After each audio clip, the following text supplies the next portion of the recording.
Watch a basketball hit a hardwood floor. For a fraction of a second, the bottom of the ball flattens. The rubber compresses, the shape distorts, and then it snaps back faster than the eye tracks clearly, and the ball rises.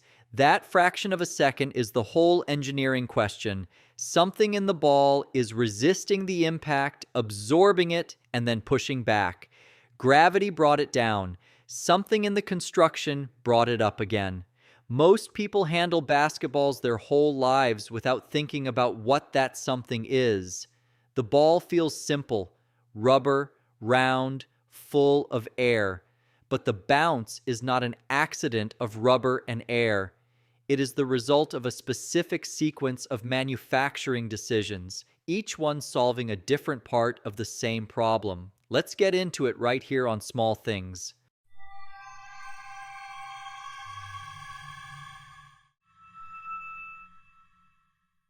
What actually makes it bounce?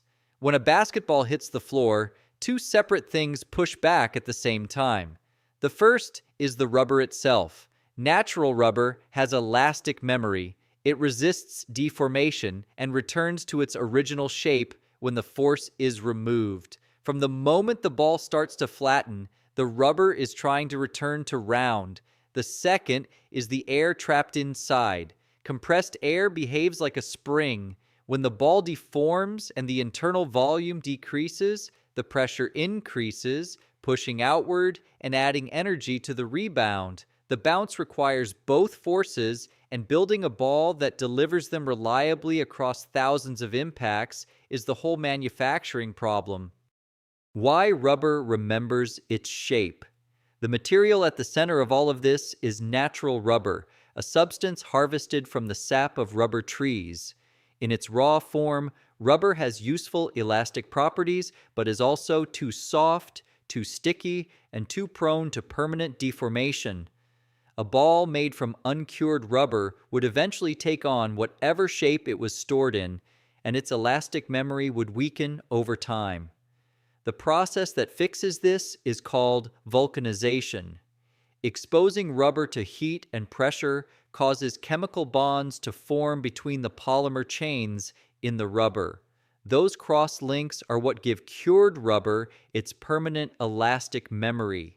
The chains can stretch and compress, but the bonds between them pull the material back to its original arrangement every time. A vulcanized rubber ball remembers being round because the molecular structure insists on returning to the configuration it was cured in. William Charles Goodyear discovered this process in the 1840s, and the immediate practical consequences were significant. Before vulcanization, rubber had been tried for many applications and kept failing. Boots made from it would go rigid and crack in winter, then soften into an unusable mass in summer heat. A ball made from uncured rubber left in a warm room would slowly sag into whatever shape rested against the floor. The elastic memory was there, but it could not survive temperature changes or prolonged pressure. After vulcanization, rubber was a different material, stable across temperature ranges, consistently elastic, resistant to permanent deformation. Goodyear's discovery is what made the rubber ball a reliable sporting object rather than a novelty that lasted one season before deteriorating. The specific formula used to make a basketball's rubber compounds this further. Natural rubber provides the primary elastic properties, but synthetic rubber is typically blended in for consistency.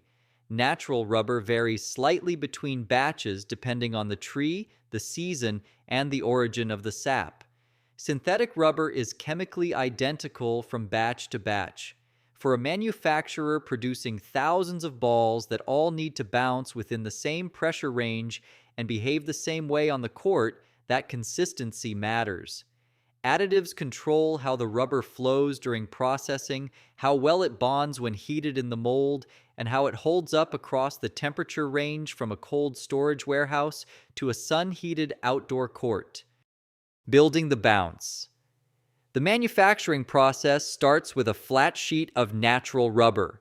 A die press cuts the sheet into precise pieces, which are then folded and sealed to form the bladder. The innermost layer of the ball, the pressure vessel that will hold the air.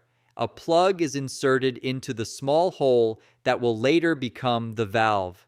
The bladder is then inflated and placed inside a spherical heating chamber. For 5 minutes at around 140 degrees Celsius, heat and pressure cure the rubber of the bladder, locking in its round shape. The bladder now has elastic memory built around the form of a sphere. The next step adds the layer most people never know exists. The cured bladder is mounted on a rotating cylinder, and nylon threads are wound around it under tension, layer by layer, covering the entire surface. These threads form a continuous web that resists deformation. When the ball is compressed against the floor, the nylon layer prevents the bladder from bulging unevenly outward on the sides while the bottom flattens. It keeps the compression symmetric, which is what allows the ball to return to a true round shape rather than a distorted one. Meanwhile, the outer rubber is being prepared separately. The rubber compound is mixed, cured, rolled into sheets, and then cut by a pattern press into fish-shaped strips. The fish shape is not decorative. It is a geometric solution, curved strips of that specific profile tile together to cover a sphere without gaps or overlaps. A worker lines the two halves of a bonding mold with these strips, inserts the bladder, and reinflates it. The mold closes and applies heat and pressure. The strips bond to each other and to the underlying layers, forming the outer shell of the ball. The ball then moves to an embossing mold that imprints the surface pattern, the texture that provides grip, and the channel grooves. The grooves are painted with black rubber, which cures quickly and becomes a permanent part of the surface. The valve is inserted through the plug hole. Finally, mechanical clamps deflate the ball for packaging. The customer will inflate it themselves before use. It is not a balloon with grip. The layers inside a basketball are not just there to make the ball strong. They are arranged in a specific order so that damage works from the outside inward, and each layer can fail without immediately destroying the function of the ones beneath it. The outer rubber takes the abuse first. Scuffs, court friction, impact against concrete. All of this degrades the outer skin before it reaches the nylon beneath. By the time the outer layer has worn significantly, the ball has already had years of use. The nylon layer underneath maintains the ball's shape even as the outer surface wears, which is why an older ball can feel slightly rough but still bounce true. If the nylon eventually fails too, the bladder is still intact and still holds pressure, though the bounce becomes unpredictable because the shape is no longer being held consistently round. The ball still works, just not reliably. The arrangement is deliberate.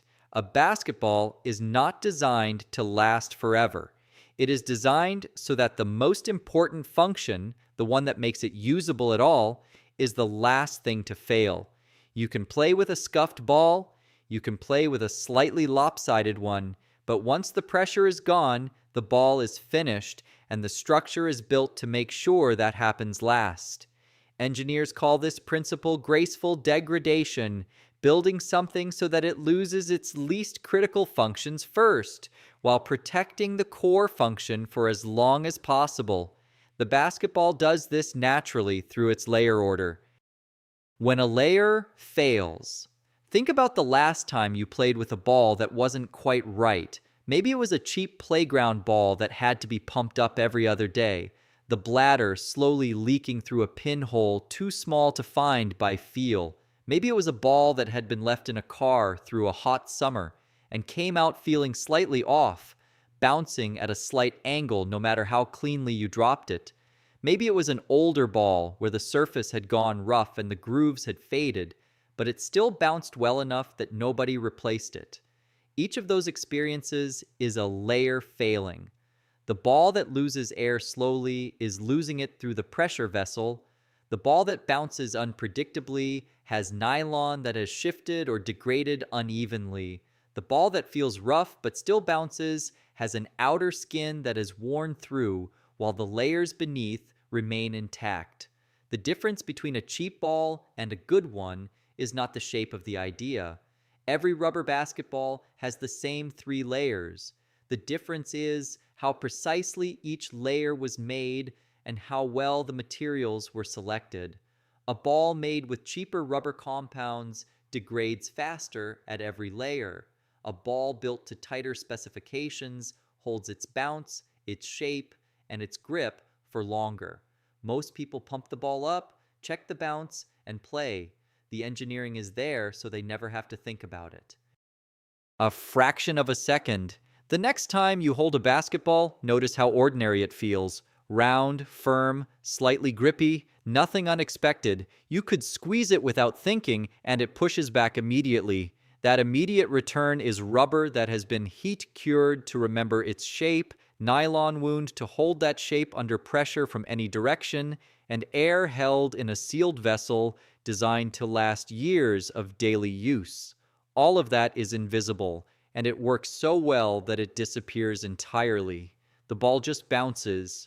The engineering underneath it has done its job so completely that the only thing left to notice is the game. That is what a well-made thing feels like. Not impressive, just exactly right every time. If this changed the way you look at the next basketball you pick up, let us know in the comments what you want us to explore next. We might make it our next episode. Thanks for watching. History often hides in the smallest details.